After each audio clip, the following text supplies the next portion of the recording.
Hello नमस्ते good morning सेवा सबैजनालाई शुभ बिहानी। आज मेरो शुभ बिहानी रहेको छ कालो चियाबाट। म चाहिँ आज कालो चिया खाइरहेको छु गाई।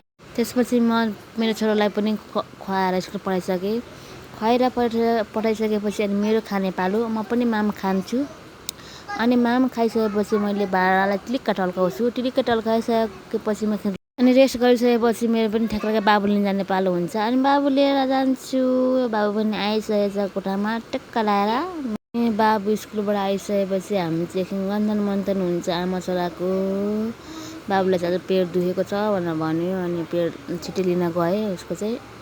अनि लिएर आएपछि एकछिन रेस्ट गराएँ तताइदिएँ तताइदिएँ अनि खायो। अनि आमा छोरा एकछिन गन्थन मन्थन गऱ्यौँ। त्यसरी होइन।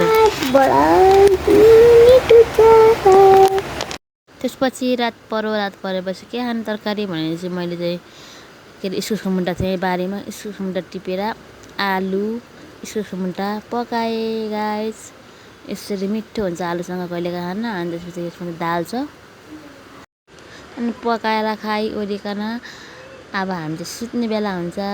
By by good night have a sweet dream. Like comment share गर्न नबिर्सिनु होला। मेरो भिडियोलाई एकदम माया गरिदिनु होला।